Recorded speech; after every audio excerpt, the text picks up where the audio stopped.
Hey everyone, Raleigh Carter here, and I'm going to be talking about trampoline. Now, preface, okay? I am not a gymnast. I did not have years of experience of doing gymnastics physically. I am not a trampolinist. So a lot of my form and technique is going to be bad. And that's why I think I'm a perfect person for this example, because oftentimes we have videos of people who look successful, who already have the motor skills. And so then the subtle nuances that need to be discussed kind of get lost in the conversation, because to just say this is what a specific skill should look like and then having somebody be able to execute upon it doesn't discuss the struggle it is to get there. And so you're going to see my flaws, and that's fantastic because then we can talk about them. I can discuss what I didn't like about my turns because I'm going to make lots of mistakes, and then you can better understand how we want to actually use the surface, use the technique and timing of movement to get the result we want, and then we can get successful as well. I'm going to talk about everything I pretty much know about trampoline. I've been coaching for over 20 plus years, and I've got a lot of things I want to get out of my head. And so this is going to be a long video. You might have to watch it many different times and fast forward through to find the spots you're interested most in. We're going to start from the most beginning. So I'm going to talk as if I was just talking to first someone who knows nothing about a trampoline, and then I'm going to build all the way up to the highest level skills that I theoretically can achieve, and then talk about the techniques so that you can see how you could push them even further. I'm not doing double backflips, I'm not doing full ins and all that crazy stuff, but I know how to talk about it and demonstrate what we need to know for those things as well. So we'll be able to ramp all the way up in conversation, and hopefully you find this video beneficial. So let's get started. Okay, trampoline. There's several different types of trampolines with the type of webbing and the bed that they're going to have. The biggest thing you need to understand if you're new to trampoline is the airflow that's moving through the bed. And so a lot of people just think that, the bed is bouncier because of the size, it's bouncier because of the type of bed it is, but actually the type of bed it is also allows airflow to move through the bed, which allows the bed to move at a faster rate. And so the black beds are going to be pushing more air, and when you have bigger holes in your bed, you're going to be able to move through that air at a faster rate. So that's why you're going to get some of the bounce and higher lift coming out of those different types of beds. You have different springs, length, size. That's going to affect the responsiveness of the bed. But the main thing you need to understand is the speed. Some trampolines are going to move slower, and some trampolines are going to move faster. Some trampolines are going to have a bigger drop, essentially, more range of motion, essentially, in them, and some are going to have less range of motion in them. The backyard trampolines that you buy at Walmart or some store are generally not going to travel as much as a high-performance trampoline. You're going to see far more travel happening in those trampolines. So that being said, the thing we want to understand about a trampoline is there's the resting point of the bed, and then there's the bottom. And the bottom has to return back to its resting point. So we could say this is the top, we could say this is the bottom, and it comes back to its resting point. I think top is confusing because it doesn't really go higher, that's its resting point. So you really have this bottom, you have this resting point, and then there's where you go, and that's your height. Now, that relationship between the travel of the bed, where the bed bottoms out, what shape you're in at the bottom, is very, very important to basically using a trampoline effectively. And trampoline is 100%, no argument, no debate. If you argue about this point, you're 100% wrong. Let's get argumentative now, okay? Trampoline is the starting point for all acrobatics. That's where it starts, okay? Maybe you could build an argument that you could start in like a trampoline, a bungee harness. We have a bungee harness right here. Maybe you could say, okay, well, it's a bungee harness. Okay, well, now we're getting weird, all right? But trampoline, not tumble track, not floor, not vault, bars, or beam, trampoline. This is where it starts. And you're like, no, Raleigh, it's not where it starts. Well, then you're wrong, because this slows down, okay, the motor skills required to move. It slows it down, so it increases awareness inside the mind, so the mind can start connecting all the little neurons that are going on and actually be present in the process. And so when you move at a faster rate on surfaces that move faster, your brain cannot pick up on all the nuances that are going on, all the timing that needs to happen. And so you learn trampoline, you learn everything faster. You don't learn trampoline, it takes longer to learn everything else. And you say, well, Raleigh, I learned something really fast on a tumble track or really fast on a floor. Fantastic. If you would have started on a trampoline, you would have learned it even faster. So that's the point I want you to get drilled into your brain. We got to get 100% on board on this boat. It starts with trampoline. I have 4 in-ground trampolines. Because we started with trampoline and we put 4 in-ground trampolines in our small little gym and we make everybody trampoline, everything got easier. 100% easier, okay? So I want you to buy into this. We're creating a trampoline cult, essentially. We're 100% trampolinists. That's what we want to be first. Be a trampolinist first. Everything else will come after that. And if you're not on board with that, leave your comments below. Make your argumentative statements or whatever, and I'm just going to tell you you're wrong, and we'll just get all the old heads in here who are like, yeah, it all starts with trampoline, because it does. Biggest connecting point last on my rant on this subject, just to make sure you really get it. From what I learned from the gymnasts of old, okay, those guys who are now in their 60s, 70s and stuff, what I learned from them is, and this is not just one person, this was very common amongst other people, but it was back in the 80s-ish, 70s, 80s, when the Eastern Bloc was dominating gymnastics, okay? So in the realm of the Eastern Bloc dominating gymnastics, a lot of it was because they actually were trampolining, is what I was told, is that the Eastern Blocs would trampoline everything, and then they would go do the gymnastics. And the Americans were not so much doing the trampoline thing inside of the training, and guess what? They're not doing it inside the training today. Like, I can't tell you how many gym owners I know who do not have trampolines or enough trampolines inside their gym, and yet they want to do gymnastics. It's like, it starts here. It literally does. It starts here. So let's begin the journey, okay? This is where it's going to get crazy, because you're going to realize that everything starts with trampoline, and this is 100% what you want. Sell all your other equipment, throw some trampolines in, do trampoline for a couple years, bring the equipment back, and you realize everyone's a rock star, because trampoline's the dopest event and a piece of equipment you could possibly have. All right, so we're jumping on a trampoline. I'm not going to get super technical because I don't really care about all the little nuances that matter. I care about the stuff that matters to get progressionary skills. So we're jumping on a trampoline. Okay, I have a down and I have an up. That's all we need to know. I have a down and an up. All right? Down, up. At the rise, we want to talk about it in 2 different directions. I'm rising and then I'm falling. Okay? There's a change point at the top, a point where I'm rising and I no longer rise and I begin to fall. That is key. You need to know where that change is happening between the rise and the fall. And what we want to do is we want to create a movement at that point to see if the athlete understands where it is. Do we care what the movement is? Not really. It could be any type of movement. It could be very simple. It could be very complex, but you need to know where it is. So what I generally do is with a beginner level kid is I'm trying to get them to just move an arm pathway. Arms are going to go up on the up, I will say, and down on the down. And we're trying to find a straight, solid down.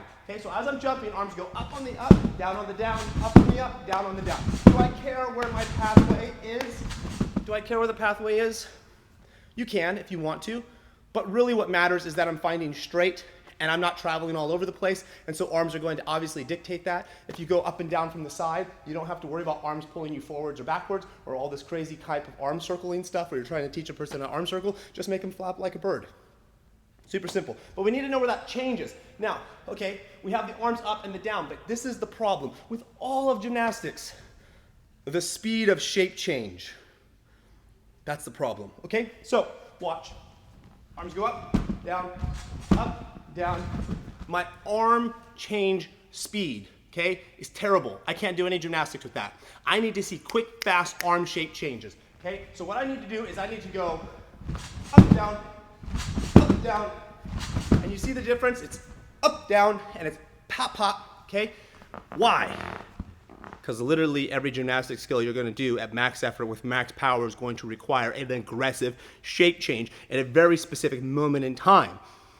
Now that I understand that principle and I can feel fast, it's a lot easier to start translating that speed into other shape changes. So now we're going to do the tuck open. Now in the tuck position, I'm going to have my arms directly in front of me. I'm not going to lift them up because once I pull my knees up, I'm going to get funny rib positions out of people. As I get more advanced, maybe. But I'll just be here, and then I'm going to shoot open, pow, to straight. Okay? I'm not going to lift my arms because what I've found is I need people to find this straight position first because I can get core control. So I can get tight here. If I try to do this, my ribs are lifting. I may not have the flexibility.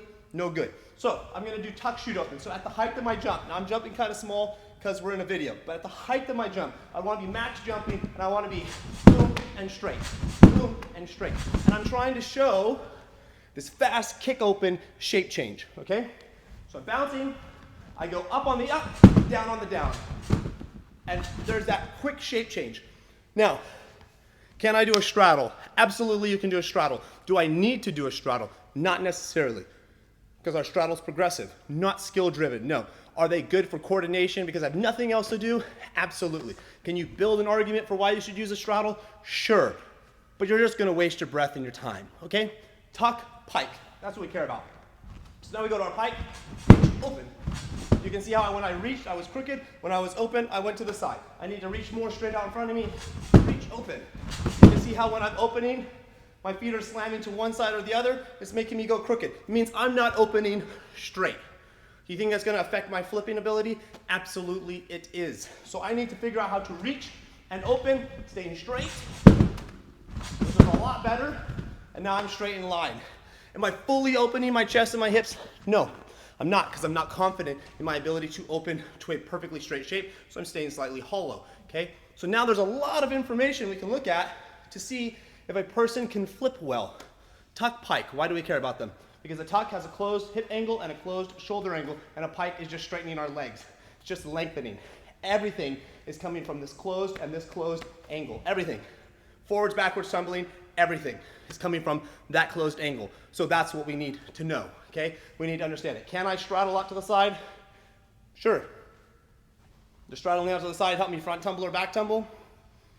Not directly, okay?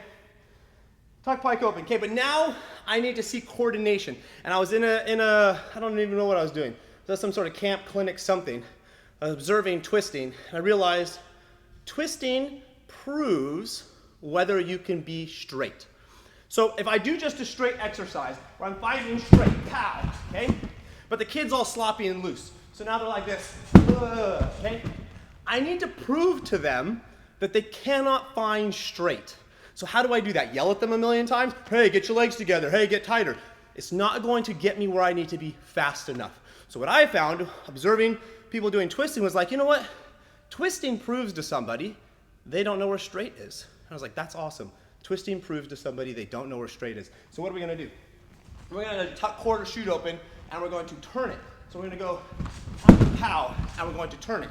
And we're only gonna quarter turn, because all we wanna see is if I can shoot open, find tension, and initiate twist. I don't need to get all crazy with it, okay? Quarter turning, twisting, 1000% important. Okay, do not avoid the quarter turn twisting. Just don't do it, because this is what you need to understand. You need to understand where your head is at the quarter, on what side of your body, and where it is traveling on the quarter. This is 1000% important. If you skip this step, I don't know what you're doing with your life. Okay, that's what you need to understand. So we're gonna drill it in from the very beginning. And this is a beginner level thing. I can get beginner level kids to do tuck shoot opens and tuck quarter twisting. So now we can turn it to a pike. And the pike is so much more fun than the quarter. It's weird, it's big, there's a lot of shape changes happening. So the pike is actually fun, because you can see how weird that is. I didn't get straight fast enough. I need to jump a little higher. Boom, okay? The pike open to quarter, it's just fun. It's like you're doing kind of like the cat twist, and you're like, I gotta get there faster. Pike open twisting. Now, we just taught some twisting. We just taught tuck opens, we just taught pike opens. Think about now flipping. If we were to tuck open flip, pike open flip, they now know how quickly they should move. Think about if we were to teach twisting. They now know that they could land in quarter turns, and we could land quarters. They're like, they got it. They figured out what the feeling feels like. Also, when I was doing the pike open, you could feel that funny lean happening while I'm trying to get back to upright. So it has some of this lean rotation happening. A lot of little subtle nuances my brain is picking up on without me even knowing about it, which is fantastic. But now I need to have a little bit more fun, okay? So what I'm gonna do is I'm gonna do a seat drop, full spin to stand. Now, this is where I would go if I'm with an intermediate or advanced level class, not with a beginner class. So beginner class, I'm gonna teach a seat drop. Beginner class, I'm gonna go, hey, start standing and just try to land on your bottom and stand back up. Just land and stand back up. And I'm gonna teach the beginner, okay, how to seat drop without jumping, because I need to see that they can use the surface properly. We're gonna come back to the beginner step. I just wanna see how I elevate this kind of basic warm up through the thing. So I've done a tuck open, pike open, quarter turn, but I wanna keep playing with twisting and finding straight And this is an intermediate, advanced, recreational, or what I use for all the older kids. We're going to do a seat drop, full spin. Okay? Now what do I do with my arms? Really, whatever you want to do with your arms. Let's keep them down the entire time. Okay? That wasn't good. Why not? I didn't open my hips fast enough. Let's try it again. We'll keep our arms down and open our hips a little bit faster. Oh wow, that works better. You can see my arms getting left behind me. Why is that happening? Because when I'm opening, I'm not driving my arms to my right hip, which is the direction I'm twisting. Okay, let's try that a little bit more. Land, drive. Oh, that was better. Why did I start to rotate to my face? Because I didn't open my hips fast enough, so I kept my hip traveling forwards. If I'm doing a seat drop and I'm doing it this way, I'm rotating forwards. Okay? If I'm doing a seat drop, going like this, I'm rotating forwards. So if I start twisting that, I'm going to rotate forwards. I didn't open backwards enough to initiate the twist. Okay, it's directional problems now. And you're going to learn the first problem is always direction. The first problem is always direction. So I'm going to open up backwards a little bit more. Okay? I opened it backwards maybe a little bit too much. You can see my leg separation happening to balance check me. Let's just lift my arms up all the way. Okay? Oh, what happened? I dropped my arms at the end. I started to face plant. Well, of course, because my weight is pulling me forwards. Okay? You can see I got all these problems to fix. I could sit there and seat drop, full spin land, okay? Full twist, land, seat drop, full twist, and fix so many of my flipping and twisting problems. Head travel issues and twisting relationships. I could sit there and get that dialed in really good. You think that if I get a seat drop, full spin that's consistently on point, you think my flipping and twisting improves? Yeah, it does, by 1,000%. Because now I understand hip action to head travel, and I understand hip action to twist initiation, and it's like all that gets figured out. But we're not done yet. I get my seat drop full twist figured out, okay? I'm gonna move on to a doggy drop full spin. And the reason why I'm gonna do a doggy drop full spin, pause. We will come back to teaching seat drops and doggy drops, okay? I'm not showing you that how we teach that yet. I'm just showing you a progressionary line so you can kind of see where these big chunks matter. Okay, so again, we're going to teach the doggy drop some other point, but I need to show you the whole picture. So, doggy drop full spin. I'm going to land on my hands and knees. Okay, I'm going to try to twist. Okay, just notice how I'm hitting the bottom and how I'm rising. If I twist early, whoa, that's weird. If I twist late, not a lot happening. Okay. So a lot of it now comes down to feeling the surface, just like the seat drop was feeling the surface. I need to feel down, rise, and then I need to find straight and twist. And you can see all my problems, right? Imagine if I get a doggy drop to a full spin, what's going to happen? I'm going to learn how to get my head to go from here to here and initiate twist. Back rotation, initiate twist, and get it all working together so it's not funny business. Pretty awesome. Seat drop, full twist, doggy drop, full spin. Where do I go from there? Sticking with this just nice progressionary line, okay? I need people to feel the down and the up more because they don't understand the down and up enough, and there's not a big enough consequence for having a bad down and a bad up. So what are we gonna do? We're gonna do like a little tiny modified peanut roll fall to our back thing. I know we have all our technical names, porpoises and blah, blah, okay? I don't wanna get complicated. We're just gonna jump to our back. We're gonna bounce from our back, land back up on our feet. So I'm gonna land on my back, I'm gonna land back on my feet. But I need direction. We, in our jumping land, started with down and we went up. And so I need to teach down and then up. So how do I get the down and the up? I need to find straight before I land on my feet. So watch what happens, okay? I do like start with a little peanut roll type of thing with a little bounce, and I'll try to find straight. And then we can jump a little higher, and we can come straight down and then shoot to straight. And the reason why I like this little forward entry is because most kids beginning will throw way too much flip, which means they don't understand the importance of down up. And because they throw way too much flip, you got to tell them to slow it down so they fall more on their back. And again, they're going to throw way too much. And they're not going to know how to keep their toes and feet to the ceiling. So what I will tell them is when we land on our back, we need our feet and our hands facing the ceiling. Okay, when we land on our back. And we want to just keep looking at the ceiling when we land on our back. And so what we're going to do is we're going to land on our back, look at the ceiling, and we're going to try to find straight.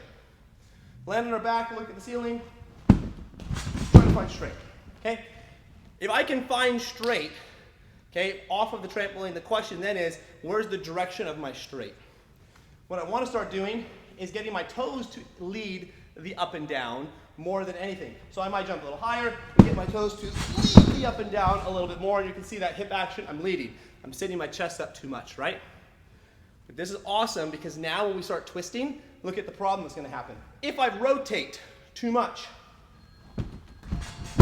okay? If I rotate too much, I get no flight. I can do it even worse. Rotate way too much, nothing's going to happen. If I keep my toes facing at the ceiling, look what happens. It just comes together nicely. And you can look at my ugly shapes, okay? Toes and hands to the ceiling, and then I twist. Whoa. But what if I want to do a full? Keep your toes at the ceiling longer. You want to do a full? Keep your toes at the ceiling longer. What if I want to do a 1.5? Let's see what I can pull off the first try. Boom! What did that 1.5 have to do with anything? Toes, ceiling, longer, okay? Open up, twisting. How many twists when we flip do I need to keep our toes at the ceiling as we're initiating that twist and not just turn over the flip? You see what I'm saying? There's a lot in understanding the direction of travel and not being in a rush to rotate and allowing the twist happen and allowing the rotation to be the byproduct of the twist. Okay, so this little front flip to your back, toe action, porpoise thing. But that doesn't tell me how to teach seat drops and doggy drops. It doesn't tell me how I'm going to get all there. Okay, but I want you to see at least how all those pieces kind of connect, and maybe you can start connecting dots going, I can see how that's going to help me flip better. Okay, and then we're going to get into handspring land. But first, let's go back to seat drops. So how am I going to teach a seat drop? I talked about it a second ago. We're just going to stand. We're going to fall to our bottom. We're going to try to stand back up. We're not going to jump. We're going to fall to our bottom. And what we're going to try to do is get everything to land evenly. Once it can land evenly, then we can pick our feet up and we can land. But here's an interesting thing we want to do, and we do it on the back of the trampoline. If you can leave your feet on the trampoline, land on your bottom, leave your feet on the trampoline and stand back up, now we have a reason to have straight legs and hip action. Whoop, hip action, okay? We got our feet driving into the surface, hip action. What's that going to help me for? Fly spring, front handspring. Drive my feet into the surface, use my hips as I'm driving my feet into the surface, okay? From there, we can just do a seat drop and try to still bounce evenly. Now, what happens if I can't bounce evenly? Well, now I'm going to see a lot of funny stuff happen. Oh, I'm going to land on my feet first, and then weird things. Or I'm going to land on my bottom, and then I'm going to do a second time and be like, whoa, and land on my bottom again, right? So, just can I consistently bounce up and down? Do I know where up and down is? Well, if you do, you can balance yourself to know how to find those positions in the 3 bounces. Doggy drop's going to follow the same rules. Stand. We're going to fall forwards to our hands and knees. Why am I going to fall forwards? Because I can see everything. What I've learned is that when people have to land where they cannot see, their brain doesn't know what to do. They're too young, it's too early, they don't have the proprioception yet. So just get them to travel. Feet stay on the ground, land on our hands and knees. Whoop. Just like that. Then, credit to one of my coaches and friends, Cooper, he came up with the thing is what you communicate is your knees and your hands are at the same level. Just put your knees and hands at the same level and make your knees and hands land at the same time. Whoop. Okay? So hands and knees level, land at the same time. Boom. Now we have a reference point. Instead of starting up here and trying to do it all, just start here, hands and knees at the same level, boom, land at the same time. Once we get that, we want a little bit of backwards travel. Whoop, jump backwards.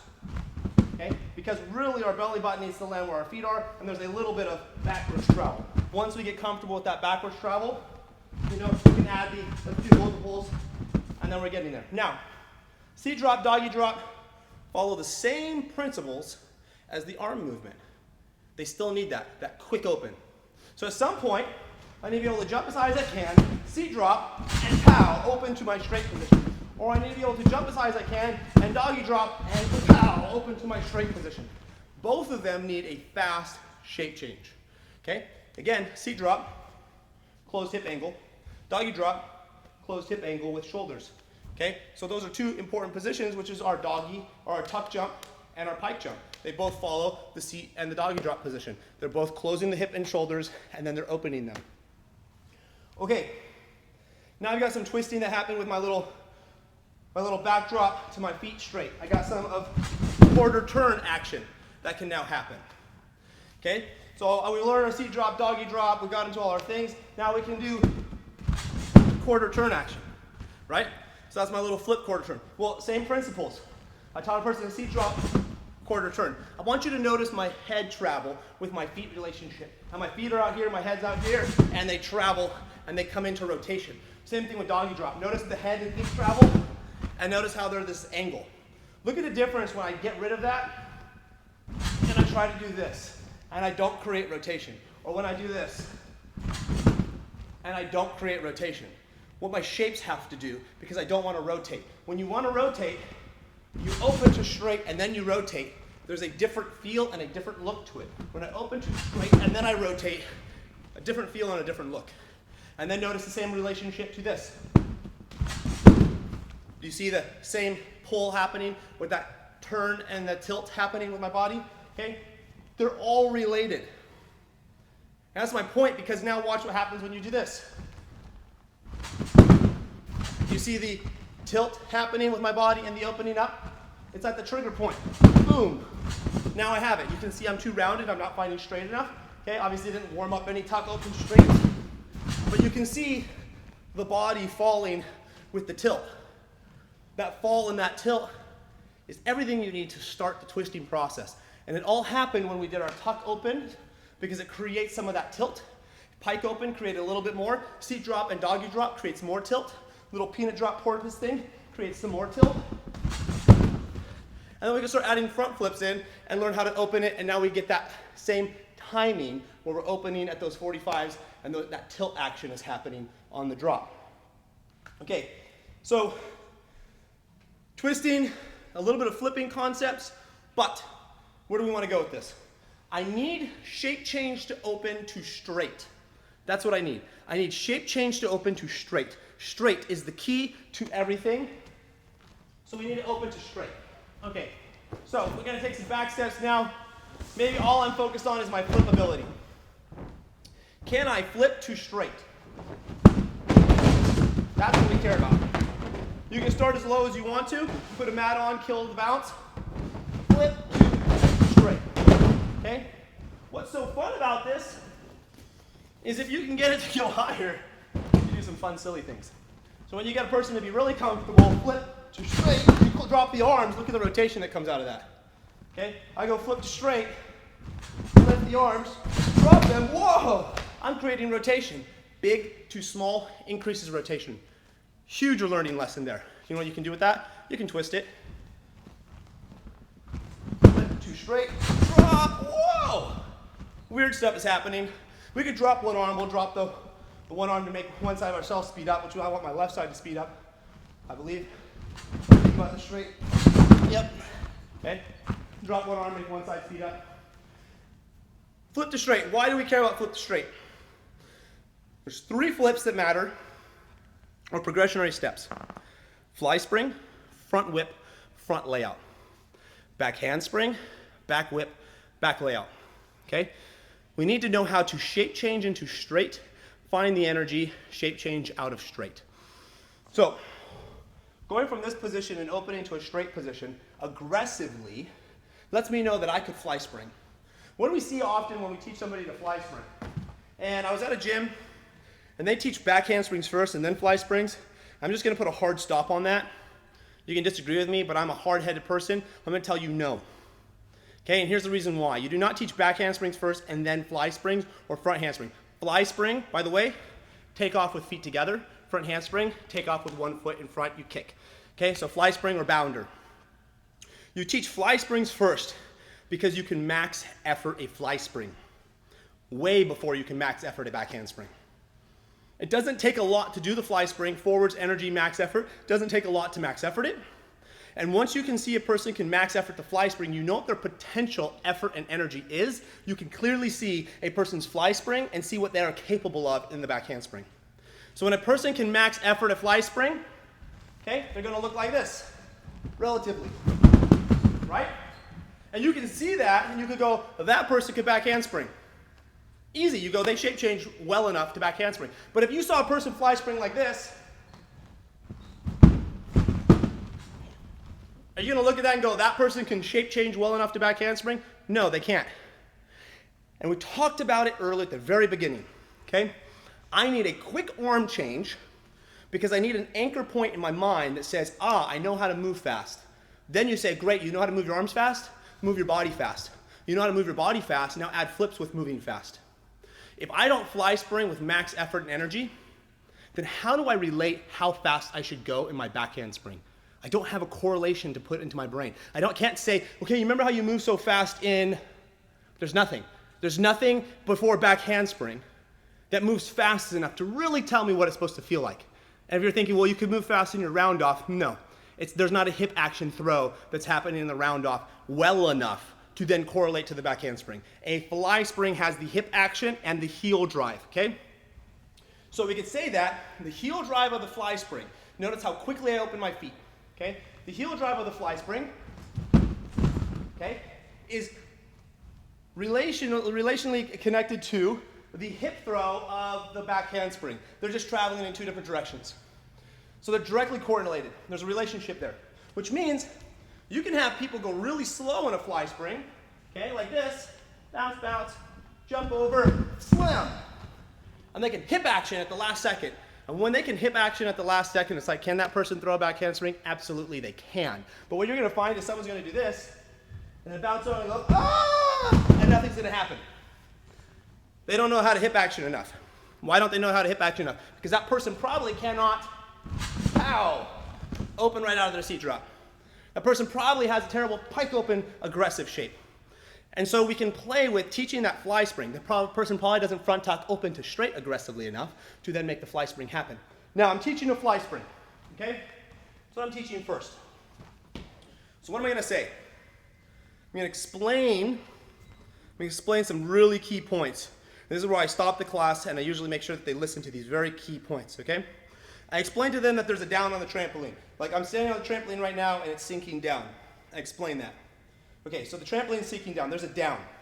On the down of the trampoline, I want my feet and my hands to get on the surface as much as possible on the down. Now, this is weird, okay? And if you're a coach and you understand what I'm talking about, you're going to say, Raleigh, that doesn't sound right in my brain, because most people think of a fly spring like this. Feet, hands, feet. It's too high, it's too floaty. There's no energy in it. We talked about the down of the surface. The down of the surface is what's going to kick me over. If both my hands and my feet are down on the down of the surface, I leave my hands down, my feet get slammed over my head. Watch what happens. Watch the different type of energy. I'm not trying much harder. Different type of energy. All I have to do is leave my hands down, and my feet just get slammed over my head. It's much simpler. So, on the down, we're going to try to put our hands and our feet pretty much at the same time. Okay? The second point that needs to happen is my hips need to travel over my pivot point. How many people try to fly spring? I'm going to do it from kind of like a knee drop, doggy drop position so you can see. They fly spring and they kick their feet open too early. They do something like this, okay? They're kicking over early, nothing's happening. So they're fly springing early. Oh man, what happened to my rotation? And then what do you tell the person? Oh, reach out longer, jump harder, try. No. Hold the pike as long as you possibly can to increase rotation, okay? Hold the pike as long as you possibly can. Heel drive at the last second. That's what you do. That's what all the greats do. They don't do this early shape change. If I want to be straight as possible, I need more energy in the system. Yes, this is true, but this is not what we need to start learning. Because to do a fly spring as straight as possible, I'm going to need to put some bounce into this thing, and then look at the coordination timing that needs to happen with that bounce, getting my hands where they, it's too much. It's too much. Okay, that's not where we're starting the conversation. Down surface, hands and feet. Pike, rotation, foot, slam. Now, this is what's beautiful. Most kids can automatically feel if the hands and feet were close enough to the surface. They can feel that. They can feel that they went feet, hands, or they can feel they went feet, hands. They can feel that, and so it's clear. It's clear communication. The other thing most kids can feel is if they hit a handstand early, because the rotation dies on them. Or they can feel if they stayed in the pike longer. They can feel that. Now, the problem with the early heel drive is most kids want to be successful. Most athletes want to be successful, so they want to land on their feet, so they go early. What we should be teaching is failure. We should be teaching feet, hands, fly over. Okay, you got that? You got that nice pike action? Right before your back touches the ground. Right before your back touches the ground. Heel drive your feet into the ground and push your belly button to the ceiling. Okay, right before my back, touching my ground, push my belly button up, put my feet down. If they do that and they put their feet out, they're just gonna fall. Okay, they put their feet out. I don't need to change the beginning. I just need to change where I land my feet. Take your feet and slam them closer into your hands. Belly button to the ceiling, slam your feet closer to your hands. Now see how it turned over? Pulled right over. Okay, direction. I know I'm talking fast. I know I'm going crazy. I'm super excited because I just love this stuff, okay? So bear with my energy. I just love this stuff so much because it's transformed everything for me in my coaching career. So that's the fly spring, okay? Now I got a fly spring that looks high quality, A+ status, and I'm like, oh, these fly springs are dope. Okay, great. I want to teach them back handsprings. Preference. I don't know if that's the correct word. Disclaimer. Attention, all people. This is your public service announcement. What I'm about to talk about is stupid. It's stupid because it looks stupid. It seems incredibly dangerous. I've been doing this for multiple years, and I have yet to have a problem with it. And I have taken all age levels. Now, it does require some discernment. So I'm going to show you what that discernment process is. You cannot just throw anyone at this and think it's going to work. It will not. And there are some things you need to understand, parameters you need to live by that will keep it safe. But what I'm about to show you is probably going to look stupid. And yet it's incredibly effective. And it teaches people how to back handspring with 0 spot necessary. And empowers them to then learn how to back handspring with 0 spot necessary. And then their confidence goes through the roof. And then when you go to spot them on floor or tumble track, it's 1,000 times easier. But what I'm about to show you is stupid. Okay? I know this because I know what it looks like. I understand what the process appears like. And from a gymnastics progressionary standpoint, a lot of people are going to be like, I'm never going to do that. You're right. You're never going to do that. And you'll never reap the benefits of what I'm talking about, which is totally fine. You don't need to. Don't do it. If you don't like what I'm about to show you, just don't do it. You're not going to hurt my feelings, okay? But I do this. I've been doing this for multiple years. I've yet to see a negative consequence because of it, and I've only seen positive because of it, okay? So this is what I'm going to do. First, I'm going to teach a backdrop. Now, when I teach a backdrop, we do something kind of just silly. It's just where are my hands and feet facing. You could put a mat in. You could probably be on a less bouncy surface. Okay, you know, maybe you're having first starters. Let's just go tone it down a bit. Maybe we're just having the kid try to bounce on their back like this, which takes a leg and hip action, and we're trying to get a bounce, okay? You can start there if you want to. But essentially, the initial fall of the backdrop. I'm going to stand on one leg's in front of me, hands are here. I'm going to fall to my back. I'm going to have my hands and feet point to the ceiling. I'm going to try to stand back up. Just my hands and feet point to the ceiling, and I'm going to try to stand back up. That's it. Hands and feet point to the ceiling, try to stand back up. If the person's not comfortable, have a squat down low. Hands and feet point to the ceiling. They can fall down and then get more confident in it. Pull a mat in, however you need to do it. But let's say they've learned the backdrop. Okay, they got the backdrop figured out. They're not doing crazy jumps. It's just fall action, finally down. What I need is a backdrop to feet where my head and shoulders stay down and I'm still looking at the surface. So I need this.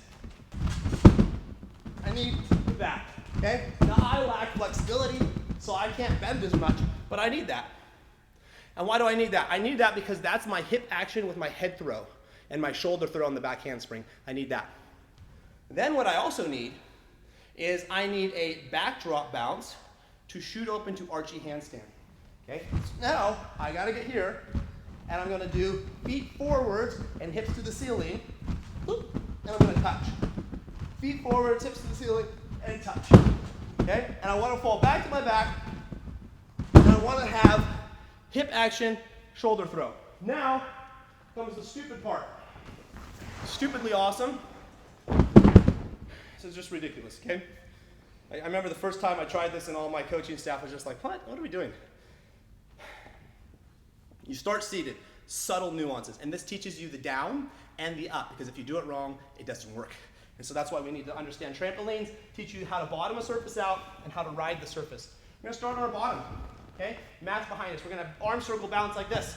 Notice I have a closed shoulder angle, I have a closed hip angle. I'm gonna throw into a back handspring. Okay, and here's what happens if it goes bad. I'm bouncing and I throw into a back handspring. Nothing happens. Right, so okay, we'll try to do it again. Nothing happens. Everybody complains, I don't like it. Right, well they're not throwing open on the down of the surface. When I throw correctly, now what's happening? I'm rising. We do not try to rush. If I hit the handstand position, I don't try to pull over and force it. Never force the turnover because we're in a compromised arm position. So we never force it, and that's what we explain. We always fall back to our back. We just get our nice bounces in, and we throw, and then we see what happens. If I don't go over, I don't go over. We get our bounces in, okay, and then we throw, and that's me rushing and cheating the whole flip so you can see how it's going. That's weird. It's weird. But kids get it. The kids who have a good fly spring get it. And the kids who have a good fly spring who get it. Now, pause. I can't demonstrate this because I don't have bridge flexibility, but you can bounce and basically throw into the bridge, okay? And as this mat is sliding, it just kind of proves people's point that they're not pressing down enough, they're pushing out. But you can get it to go into a bridge. But once a person can see drop back handspring, and they can do that, they understand the timing of the surface, the throw, and they have a level of awareness of how quick they need to move. Now, I need to prove a point to some students, and I need to say, hey, you're not ready to learn this drill, okay? Because maybe you're like, oh, we're on fly spring mode, and we're ready to go back handsprings, but they're not coordinated enough to do that. This is what you do. You do a seat drop, reach for your toes, open up, okay? So I'm bouncing, I reach, open, and you see if they can do that tight. Reach, open, okay? And if they can do it tight, then you see if they can do it coordinated. Standing, not bouncing. And you see if they can land evenly. If they can, then generally they can have that open ability to do the seat drop back handspring concept, okay? All right, I get the seat drop back handspring, but now I need to do it from a stand. The bouncing action, not gonna kill you. No one's gonna get hurt if you follow those rules and principles. The bouncing version is dangerous, but you're not gonna let somebody bounce into it until they've mastered the seated bounce, and then once that person's mastered seated bounce, all right, you can spot it or something like that, but you usually can just start from the stand. What's wrong with the bouncing version, and what is so good about the bouncing version, is that it tells you if your timing is right. And if your timing is right, it works. If your timing is wrong, it doesn't work. Okay, so here's what it looks like when it doesn't work. I seat drop, I rise, and then I try to throw. Doesn't work. I left the surface. Doesn't work. Here's what it looks like when it does work. I seat drop, I throw while I'm still on the surface. And what's beautiful about this is you can do a seat drop back layout within seconds. Essentially, if a person can throw fast enough, they can just seat drop back layout. They can start quarter turning it, having lots of fun with it. There's so much you can do with that seat drop back handspring. That's what's awesome about it, is because you can teach so many more things from it, like your Chanko takeoff of the table. You can seat drop, and then as you back handspring, hands touch, you can scoop through back to your back. And so now you have this throw, tag action, pull through, rotate to your back, and you're teaching your Chanko timers on a trampoline. Once we get our back handspring, kind of seat drop back handspring figured out, and again, you say, Rolly, I want none of that. That's totally fine. Spot them until you're blue in the face. But here's what we need to talk about with back handsprings. Because the back handspring problem is the fly spring problem. I don't have enough energy to throw. Okay? It is not the sit-fall problem. It is not the back handspring problem. The back handspring problem is I do not know how to throw open. Okay? So we want to start with somewhat of a pike, and we want to fall, and all we want to do is know if you can fall and slam your head into the ground. I use the term slam your head into the ground, but with push your belly button to the ceiling. If I push my belly button to the ceiling and slam my head into the ground, I'll create rotation. Okay? The problem with the back handspring is people do it too high, right? And that's because they're not falling. That's the reason why the seat drop back handspring is so awesome, because it forces you to fall into the surface. And so it teaches you what fall looks like.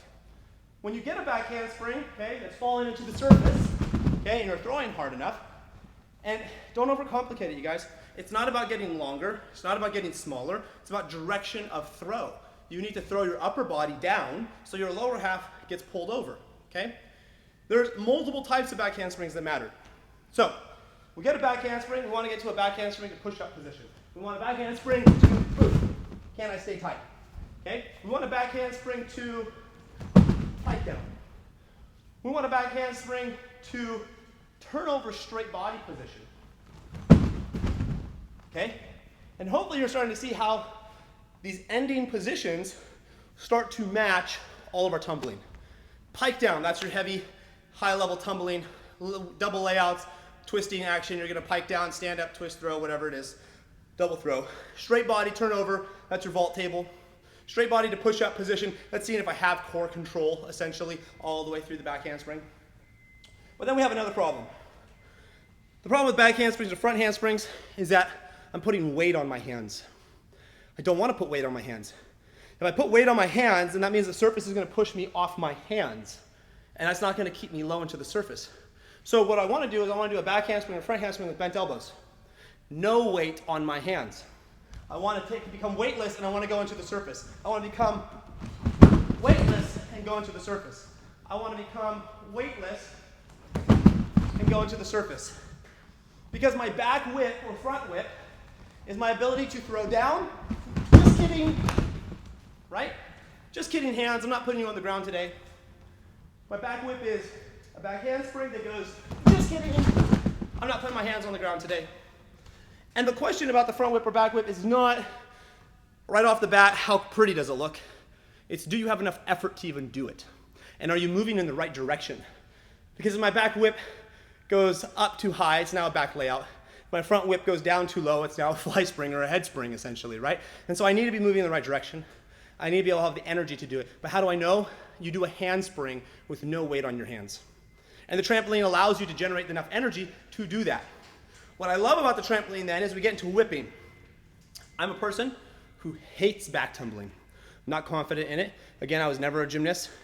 And so it took me many years to learn a backflip, and it still scares me out of my mind. I hate back flipping. I'm fine with front twisting and front flipping, double fronts, all that stuff, but backwards, no. You probably heard that story before. So how did I build confidence in my back tumbling ability? Well, this is where trampoline comes into play. I discovered through training lots of athletes that the athletes that can back whip with energy can back lay out perfectly fine. They don't have back layout problems. The athletes that cannot back whip with energy are the ones that when they go to back layout, I have to talk about all this stuff. It doesn't really matter. So when I'm back whipping and I'm learning back whip, I'm just standing here, okay, and I do my back whip, okay, whatever.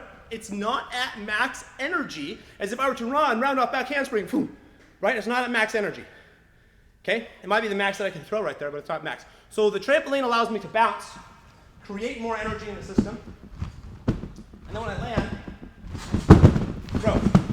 And now you can see there's way more coming out of it. And you can see where I started to initiate everything early. Just like maybe a back layout or any of those problems that are happening. All my timing is now showing up. All my timing, my fear. So I need to land, throw down better. Okay, that was better. But I'm not tight and coordinated. My arm ankles are bad. You see the differences? If that is a quick tag snap over, okay, now I'm just changing directions in a back whip. Now I'm just going, okay, well, you have the energy for that, take it vertical, okay? So now I'm bouncing. All I need to do is throw my back whip up. Okay, all you need to do is throw my back whip up. Do your back whip, throw it up, okay? And you can see I over-rotated the first layout, not because I'm good at them, okay? Literally because I'm bad at them. I don't have the consistency, right? But I just did something with a lot of energy. So when I went to do a back whip, I just naturally put in the same amount of energy in my back. I went to do a back layout. I put the same energy in my back whip into my back layout and it over-rotated me. It was too much. And I was able to tone it down. So layouting becomes or flipping on a trampoline becomes nuanced. And this is where the nuances are. If I'm standing with my head on top of my shoulders, on top of my feet, something has to get out of the way for me to create rotation. And so the question is, what's getting out of the way for me to create rotation? So what I need to do is either throw my hips forwards, or I need to throw my head backwards. What do we commonly see from people who are learning how to flip? They throw their head backwards. And then what happens? They're off axis, or they're leaning, and then they travel backwards with their flip. That's what happens. What we want to do is throw our hips forwards. I'm terrible at this. Terrible. Now, what we do to make sure that the person has the core shape, I tell the athletes to squeeze their butt, squeeze their tummy so tight, okay, and then I push everything forwards. That's my takeoff position. If I have to, I will start bouncing like this. Okay, so now I'm holding it. It's a very uncomfortable position. All I have to do is push my head backwards because everything's kind of already pushing forwards. And look at, I'm staying pretty much relatively in the same spot. Okay, it's totally uncomfortable. I hate everything about it. But if I did more and more numbers more consistently, it would work out. When I go forwards flipping, most people who forwards flip, they can't do much with it, right? So you're either going to front connect, or you're going to start twisting. Well, the problem with twisting is that most people travel in their front flipping. They do this, and as they push their head forwards, they also travel over their pivot point, their foot, and so they travel forwards. So they're bouncing, and on the down, they push their head forwards, and so then they travel forwards. And what most people are not comfortable with is actually sticking their butt backwards to make sure that they stay in place. They need to actually stick their butt backwards to stay essentially in place. Okay? Why do we care about that? Because if my head is traveling while I'm twisting,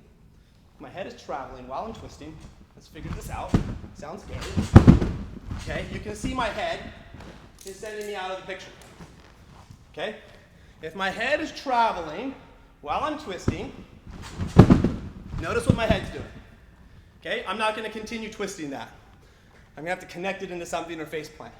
If my head is not traveling when I go to twist, look what's happening. I have so much more control in everything because my head is not traveling. Okay, so that's the key. I hate back twisting, hate it with a passion. But let's watch what my head does. Okay? Do you see how I leave it behind? I leave it behind so that I can do this, and I'm all happy sauce. What happens when I don't leave it behind? That sounds terrible. I don't like the idea at all. You see what happened when I didn't leave it behind? My head travels so that I can't keep twisting. Head travel. Super, super important. Trampoline is the best place to teach that because why? Why? Okay, if you can't connect the dots already, here's the funness. If I'm running horizontally as fast as I possibly can, my head is traveling. And then when I go to hit the surface and I have to stop everything, what usually happens? I throw my head and my head continues to travel. And when my head continues to travel, it becomes really hard to add more twisting. Why? Because twisting increases rotation. So as I try to twist more, I rotate more. And then you're stuck in the stupid gymnastics endless loop, which is like the common coaching question. How do I get them to flip less? Well, the simple answer would be don't run as fast. Because you're not putting as much energy in the system and all your timing can stay the same. Just go, don't run as fast, you'll twist less, or you'll rotate less. But the correct answer is your head needs to travel less. Okay, if you're not connecting into those twisting, you want your head to travel less. It needs to stay within that same degree area, maybe a 20 degree or something like that. It doesn't want to do all this big traveling stuff. And if it can, because there's always an exception, it just means your awareness level is super high. It doesn't mean you actually know what you're doing or that you're good at what you're doing. It just means you have high awareness level to compensate for the mistake you're making. Okay? Your head travel should not travel. Watch people who do triple fulls from the side angle and just look at how much the head travel they have. Okay? In the sense of where their head was take off, where it is to land, and then go watch somebody do a back whip half or something like that and see how much head travel they have in relationship to each other. It's not going to be the same. Trampoline teaches us the importance of head travel. It teaches us that because we're not running into it. And so now if I'm bouncing on the back of the trampoline, here comes my problem, bouncing on the back of the trampoline, and I go to flip, the springs are going to push me forwards. If I bounce on the front of the trampoline and I go to flip, the springs will push me backwards. And so what do we have? We have people who do back flipping on a trampoline here, and they're always traveling backwards, okay? And we have people doing front flipping on a trampoline here, and they always travel forwards. And it's never caught. Stop it. Flip in the center, up and down. Don't start in the front and the back of the trampoline. Stay in the center so that we know that you understand head control, center of mass control, relationship between head and feet and your center. Okay? Those are the key components. Now, when we get into double flipping or other skills, all that is required is that I push down on the surface more. Okay? So the surface needs to go even further if I want to add more rotation. And I need to slam harder, okay, on the down of the surface. That's it. I just slam harder on the down of the surface. So if I'm going to do a backflip to my back, let's just say, we can cheat it We can cheat it by shape changing, conservation of energy. No. Okay, so watch. I'm going to cheat this. All I did was pulled in really tight and fast. This is another reason why trampoline is super important, because it shows us that we're cheating so much that we're not actually using the surface. We need to use the surface, okay? And so to use the surface properly, and I'm not going to do this because I'm not skilled enough, but to use the surface properly would be like basically to say, do a back layout to your back, because now I can't conserve energy. And that seems incredibly stupid scary, right? No one wants to stay in a layout position, rotate to their back. It's too crazy. So this is why certain things set us up for failure, because that back tuck to your back is a common prep for a double backflip. But we're teaching people how to double backflip through conservation of energy. We're not teaching them how to double backflip through throw. The double backflip comes through throw. It does not come through conservation of energy. You say, Raleigh, but you can use conservation of energy to double backflip. You absolutely can, and it's a terrible path to take. Why? Because double pikes become harder because you're conserving less energy. And double layouts become nearly impossible because you can't use the same technique. And so double layouts have a throw problem. Double pikes have a throw problem. Double tucks have a throw problem. They have a throw problem. And so when we understand that, we stop cheating the system. Now, we want the surface to do as much work for us as possible. We don't want to actually do all the work. And so to make the surface do more work, we have to go back to our beginning principles, and we need to push the surface down so it does the work. But what ends up happening is we're on a hard surface that is moving fast. We can't feel the speed of the surface move, but we can feel us. And so what do? We start pulling in early. How many people do a double backflip off of a floor or into a foam pit, and they pull early, and it kills their rotation, and they don't look like they're going to make it, like they're about to suitcase. Or they do the funny takeoff position where they're like this, right? They're like, boom, and then they go to pull their knees, and their butt's behind them, and they didn't create any throw rotation to then snap pull in.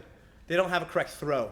And that all can be boiled down to the silliness of the layout on the trampoline.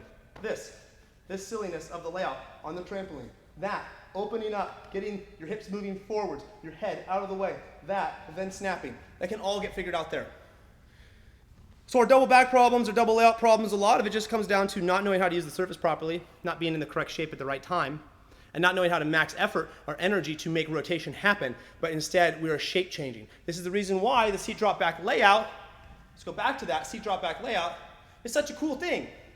Because it all is dictated by my ability to push a surface down. I'm not using my legs anymore, so I'm only using my mass of pushing the surface down, and then my ability to hip throw.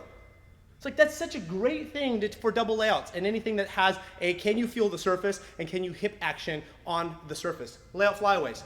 Can you feel the bar move? Can you get to position and just ride it out, right? That's what a seat drop layout is. It's just can you hit it, throw, and stay in it, and just see what happens.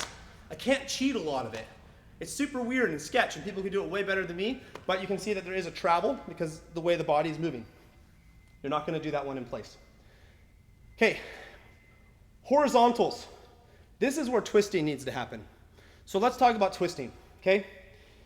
Horizontals. Now, that's not where you start to learn how to twist. You need to get to the vertical point first. But as you get more and more twisting, you start to find that there's a lot of horizontal action where the twisting is going to end by. The twisting that you're finishing or whatever you're doing needs to end by the horizontal. It needs to get as close to the vertical upside down mode. And we want to teach twisting late. Okay? So twisting, super easy to just start with your little peanut roll thing, kick open, quarter turn. Right? It doesn't have to be complicated. Then we can go to our front tucks, kick open, quarter turn. Okay? And yes, we could do all the tuck open, pike open, slide stuff. We can do all the things, right? Okay. So let's get my thoughts organized because it's a little jumbled here. We're going to teach people how to shoot open to vertical. That was a bad one. So let's see if we can do a good one. Or a decently good one. Okay. We need to see if we can shoot open to vertical. Why? Because the shape change concept, just like the beginning, will tell me if I know where I am in space. And if I can shoot open at vertical, then I can obviously start initiating twist at vertical. Now I'm not going to demonstrate this backwards because I'm bad at backwards, but it applies the same thing with backwards. Tuck shoot open, pike shoot open, okay? Finding your position and hitting your position by the time you're vertical. That's super key. Now, twisting technique. There's some problems with twisting, okay? I have this blue mat on twisting. I'm going to call this the hinge door twist. This is where people twist and they pivot over and they travel. Notice that's traveling. What we need for twisting is half of our body to rise over the other half. It needs to do this. Okay? And now everything's still in line. Okay, we'll use a great drill to demonstrate twisting action. So check this out. We do a C drop half turn. I believe it's like a stutz on parallel bars. C drop, half turn. Okay? Now if I turn on the rise of the surface, as it's rising, I turn late essentially. Okay, watch what happens. I waited. I travel, which means I don't know where the down is. Isn't that awesome? The trampoline shows you that if you don't know where the down is, your twist doesn't go where you want it to go. You need to know where the down is. So I go on the down. Now I can stay in place. You can see I'm also prepping it differently because I have to prep it earlier because I know where the down is. Okay? I could go more over the top. Okay? And now I have a nice little twisting action. It's the same hip action, opening action as my seat drop back handspring, right? And people who are doing this action, I'm scared, is because they're not comfortable opening their hips and twisting over the top, okay? So now I have a twisting concept. Now, let's put it in more simple terms. I'm gonna do it facing you, even though I don't have a lot of room, but let's just do that seat drop quarter turn so you can see what my hips are doing, okay? Here's the bad one. You see how my hips are traveling? Okay, here's what I want. You see how my hips go straight up and down? Okay, we can do that on our backdrop as well. And I'll go this way, so you can kind of see. Okay, I'm gonna go this way, so you can see as well. So you see how I'm opening up. Okay, that's what needs to happen. What's super sketch is to throw, and then to lift into that throw. And that's what Arabians come into the story a lot of times in old school twisting concepts, and a lot of people used to talk about Arabians all the time for back folds. Oh, it's just an Arabian and then a half out. Arabians are scary, okay? That's just, they are. So, great if you can teach an Arabian style, but it's generally scary. So we're usually gonna teach the twisting to happen late, okay? We're gonna teach the twisting to happen late. And that's the reason why the quarter turn is such a great tool. Because if I teach the twisting to happen late, and we're going to do a back layout, whatever, with a quarter turn. If I teach it late, you can see how I'm falling, and you can see everything that's wrong with it. Oh, your head's traveling too much. You're not staying like this. You can see everything that's wrong with it. You can see me opening up. And on the quarter turn, I can actually see the ground. So I start to build awareness because of my back layout quarter, I can actually see. And so it helps build that awareness that I need before I start doing halves and full twists and stuff, and I start to look for that quarter turn, which is exactly what we want for our Arabians. Whoop. I want to be able to see the ground. Now, I'm going to introduce Arabians concepts because I think they're awesome, and we should learn them. And this is what I've learned, is you have to break it down stupid slow, really silly slow, okay? Can't cheat this stuff. I have two shoulders, and I need to get them to pull in line like this to make my Arabian happen. All right? I don't want to be twisting here. So I put my arms in front of me. I lift one arm up. Okay? And this arm is going to pull backwards whoop, to here. Now in this direction. This arm is going to lift, and it's going to close me. Whoop. Okay? Does everybody see that? Now notice how slow that is. Everybody who starts, I tell them this, and they all want to go around the side. No one's patient enough. So this is what we do. We go lift our arm, okay? And as I drop my arm, I look. Now I can see the trampoline behind me. I can see my hand. I'm in this position. All I need to do is lift and close into a front flip. Lift, close, front flip. Okay? So we start slow. We just go look, look, look, see, close, front flip. Then we get more comfortable putting the pieces together. Okay? I'm not an Arabian person, but you start that story out like that. Pretty soon that awareness is there. People aren't even having to do it. They could just do that early heel drive craziness. Okay? But it's a very good starting point that people can start playing with on the trampoline. I'm trying to think about, am I missing anything else? If you teach your back quarters or your front quarters to get dialed in, straight up and down, tension, you get the back quarters and front quarters dialed in. You can basically learn a back full immediately if that back quarter is dialed in. The back full isn't hard because now it becomes a head travel problem, not anything else, and then they understand it. Once you get a back full dialed in to where there's no head travel problems, you can instantly learn a back 1.5. So if you get the back full to not have head travel problems, not jumping from the wrong spot, you get the back full to be dialed in, back 1.5 instantly. If you can get the back 1.5 to not have head travel problems, back double full happens simple. Double tucks backwards. Cody's. I don't do Cody's. I wish I had a demonstrator for Cody's. Cody's. I'm going to do you do a back flip to your stomach, okay? So a back flip to my stomach, super scary, and then we pull through and we do a back flip. When you do a Cody, you want to land on your stomach with your knees bent, okay, here. We've learned that there's a little bit of you land a little bit more on your hips and lower half of your body, and you push your chest into the surface, and then you send it to create rotation.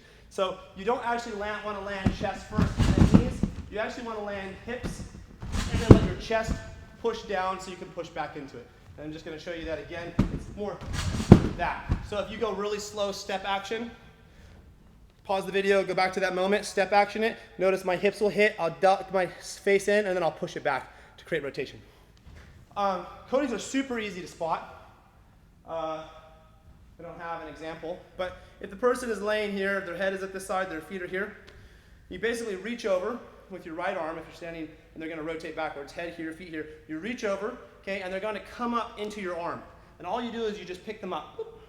And so if a person can't create rotation, they just go to their back onto your arm and they come right back to their feet. If they can, you'll pick them up and you'll just basically dump them over. The only other way to essentially spot a Cody, which I wouldn't, that's basically how I would do it for right now. Anybody spotting Cody. So you just let them bounce right into your hands. I usually stand off the trampoline, I let them go, 1, 2, 3, and then I step in, boom, I catch them, or they can start laying on their stomach, and you can just slow, small bounces, 1, 2, 3, double bounce them kind of thing. Pick them, and they'll launch right into your hands, and you just rotate them. It's pretty simple. You can have fun just drilling it, essentially. As a person's laying there, you just double bounce them, catch them in the air, bring them to their feet. Kabooms. Kabooms is a great other one. So you teach Codys. If a person can learn a Cody, double backflips are pretty much easy. You need to learn how to spot a double backflip or have a harness or something, because if you can get double backflips on a trampoline, boy, your life will change dramatically. Because anyone who can double backflip on a trampoline has awareness in surfaces. They have surface awareness. They have throw awareness. They have all sorts of things that just are handy dandy for every single skill you're going to do. So, I mean, double layouts on a trampoline. It's like learn a double layout on a trampoline and you're like a rock star. Kabooms. Kabooms come into play where you're double bouncing yourself. You're landing on your back, you're heel driving, and you're flipping over. Okay, so I'm landing on my back, tagging my feet, and you can see that rotation happen. The problem with a kaboom, people pick their chest up too much. They pick their chest up, and then nothing happens. You actually have to push your head backwards. It's perfect for flyaways, perfect for a lot of things. But this is so great. You see that inversion that's happening? Now the fun thing about kabooms is when you do a kaboom, and I don't do them well, they're actually less scary to twist than a back layout. And I'm tall. I don't have the core control I need to do twisting backwards well. But for a kaboom, let's get a warm up in. Okay, I can kaboomish, right? I'm bending my knees to cheat it. Whatever. Get people to do a better job. But that's not scary. It's just not scary. So I'm more comfortable doing kaboom quarters and twisting a kaboom than I am doing it from my feet. So that means I could do more kaboom twisting there. I think that pretty much covers what there is to know. Now, connections, front tuck, back tuck, that's all good. What we need is max effort. And so we need to be able to flip as high as we possibly can. What we need is repetitive motion. Can you do the same thing over and over again? There's all those drills where people do a fly spring, they land on their feet, they do a back handspring, and so now they're doing a front handspring, back handspring, back handspring. It's a great coordination thing, but it's not, I mean, whip would be better. Because now you're putting actual energy in the system. Front whip, back whip, front whip, back whip. That'd be putting more energy into the system. It's good for coordinations, and then it's like now add energy. Any other pieces that I'm missing? I don't think so. I think I've pretty much covered twisting, covered all the other pieces. Yeah, it's a long video.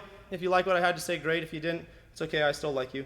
I know I talk with excitement and energy, and I kind of talk like I'm an absolutist, but there's so much more room for discussion and things. I didn't say everything perfectly. I just want to get this video out there for you to be able to see some pieces of how things work, why they work the way they work, what they're trying to achieve, how you're putting all the pieces together to make stuff happen. Fun little drills, another just random thing like the backdrop to backdrop. Okay, this whole thing, that whole thing, super fun when you know how to like put energy in the system, right? Okay, and then you can get people to like start connecting. Okay. It's a good awareness drill, but to start it off, and this is like, you know, you can't, let's say you're with a class or somebody who's just, you can't do backflips, front flips anymore, and you're like, we just need to have some awareness fun. It's really great to just do a backdrop, walk on your feet, backdrop, walk on your feet, backdrop. And then what they get better at is they go to their face, and at the last section, twist. So now they just go backdrop, go to their face, twist. And then they'll learn how to put less weight on their feet, where they go to their face and then they twist. And then they'll just keep getting better at go to your face, twist. And that's a fun awareness drill to add more twisting and things like that in it. Other really stupid, silly stuff. If you're a parkourist, you can teach corks. So you can teach a cork. Cork, you're going to sidestep out, you're going to kick your leg up, and you're going to flip twist. So check this out. So you're going to go boop, boop. Okay, start to see how that works. I'm going to show you that again. So if you're a tricker, okay, and then let's put some energy into that, even though I have socks on. Sounds dangerous. Okay, so there's your cork action. How I teach it is I teach one leg goes up, and I literally front flip through this side of my body, front flip through that side of my body. You see how it kind of twists me? And then you learn how to coordinate everything. But here's a fun, silly thing for you crazy people that want to do fun trampoline things. Seat drop, slam your head into the trampoline, see what happens. Check this out. I'm going to seat drop, I'm going to slam my head into the trampoline sideways. Ha ha ha. Isn't that fun? Let's do that again. Seat drop, slam my head into the ground, sideways. Oh man, it's great. And then check this one out. This one's also fun for twisting weirdness. Kick up, spin, and you just kind of have fun figuring out your bounces. Side flips, another one. Side flip. Okay, if you want to teach people how to side flip, have them seat drop and just go over the top so they can learn how to go over the top. You can have them bounce into it with a cartwheel where they just bounce and then they just learn how to get faster on the takeoffs, essentially, and then eventually it turns into a side flip. Yeah, other than that, we're going to stop right there. If you have thoughts, questions, comments, you like things I said, you hated things I said, let me know. I bring all this to you with love and a passion for helping people get better and grow and actually get results on a timeline that makes sense, that is safe. I don't want anyone pushing the student or the athlete's timeline ahead of what they're capable of, but I also don't like it when people plateau and they're just like, I don't know how to get better. And they're just stuck there. It's so demotivating. And I know the problem when an athlete loses hope, it's really hard to bring them back up into speed and to build that hope back up that like, hey, you got this, you can do this. So I think it's just super important to understand that the passion that I'm bringing might come off as me being serious or might come off as me being right. And it's more that I have a sense of urgency because I have a real, true, deep love for the progress of everyone's gymnastics and trampoline abilities. And I want to see people get better. I don't want to see people plateau and get stuck. I'm so tired of the burnout that happens in our industry where people are just exhausted and beat up because they've tried 7,000 different drills and they haven't worked. And they're still at this whole huck and chuck, hope and pray, trial and error type of coaching. And I really want to just show you things like these things work. If you go through the process and the methodology and you actually get good at these step-by-step things, they open up the door to the next area. And so that's what's so important is like you're opening up the door so you don't have to teach the next area. It's open. Now they can go play with it because they have this foundation and skill set.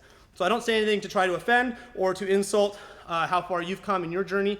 I've been doing this for over 20 years, and I'd say the last three years is really where I've unlocked everything. So I've got about 17 years plus of failures and slow progress and banging my head against the wall. And now I've got these 3 years where I'm excited again about the sport and a love for learning and improving. And so that's where my sense of urgency and my intensity comes from. But I just want to apologize if I rub anyone the wrong way. So I know I can do that sometimes. So that's my disclaimer. I love all of you in the gymnastics community. I really want the best for everyone. And so reach out to me if you want advice, help, comments, critique, whatever you have. Add, Raleigh, this drill is also a great trampoline drill. Great. I'll make a video about it, put it on my channel or whatever. Add to the conversation. But let's get rock and roll and let's stop burning out. Like the message of today is let's say no to burning out as coaches and athletes. Let's just stop burning out and let's start doing things smarter and healthier and for the longevity of our careers and for the longevity of our athletes' careers. It's super important that we put that longevity as a priority for ourselves and for them. And so that's all I have to say. You have a great rest of your day and best wishes to all of you.